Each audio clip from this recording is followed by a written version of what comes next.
school, we learned about attachment theory. Some of you may have heard about this before. It was developed by researchers in the 1970s, and it examined the relationship between infants and their primary caregiver.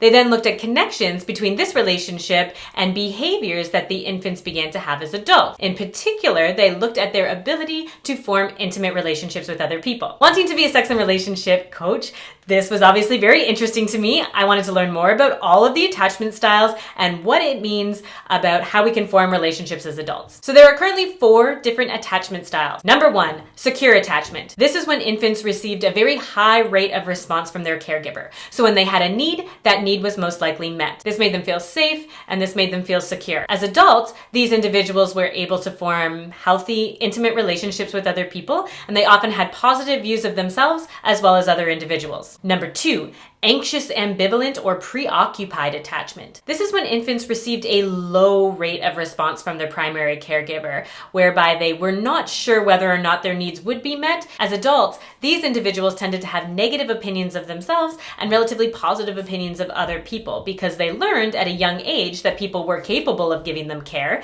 but they often just chose not to. So they had a lot of feelings of unworthiness. In intimate relationships, these people tended to be a little bit clingy and needy. They tended to have a lot of anxiety about abandonment, and they needed constant reassurance from their partner. This is the attachment style that infants would often have with a parent who is not present much of the time, so is perhaps working full time, and often that is the father figure. Daddy issues, 100%. This is why so many of us have daddy issues. Number 3, avoidant or dismissing attachment. This was for infants who received very, very low rates of response, if any response, from their primary caregiver. So they learned at a very young age that their need was most likely not going to be met. As adults, these individuals tended to have a relatively positive opinion of themselves and a relatively negative opinion of other people. They tended to think they didn't need other people, that they could take care of themselves, and consequently, they had a little bit of difficulty forming intimate relationships and trusting other people. Number 4, disorganized attachment. This was the attachment style that was formed by infants who were actually afraid of their primary caregiver.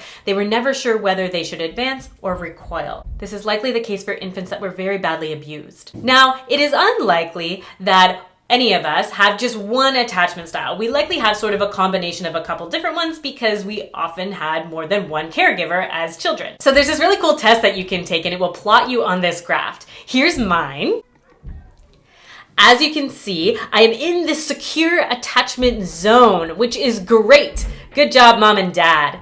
And you can see that I'm very low on the avoidance scale, but I'm kind of creeping up on the anxious scale toward the preoccupied attachment. So that means that I prefer to have very intimate, close relationships. I'm not afraid of commitment, but I am a little bit afraid that I might be abandoned. So growing up, my mom was a stay-at-home mom and my dad worked full-time. So this actually makes a lot of sense for my attachment style. I'm the farthest away from disorganized, which is good news. The closest thing I can think to ever having a disorganized relationship would be when I had a personal trainer and I was actually a little bit afraid of him and nervous to go to our sessions. And during our sessions, I would cry and be in pain and I would hate him and he would show no remorse. But then at the end, he would offer me this high five and I'd take it and I'd be so excited to get the high five and I would want to hug him and I'd want him to comfort me from all of the pain that he had just put me through. My friend thought I was developing Stockholm Syndrome. Now, luckily I was not exposed to this relationship when I was an infant, so hopefully it does not have a lasting impact on my ability to form intimate relationships going forward. Actually, I'm now in an intimate relationship with that personal trainer.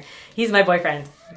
I'm not sure what a psychologist would have to say about that though. Anyways, that is all I have for you today for a little lesson with a touch of insight. If you want to find out what your attachment style is, click on the link I provided below. And while you're down there, you can also click on subscribe because it's so close.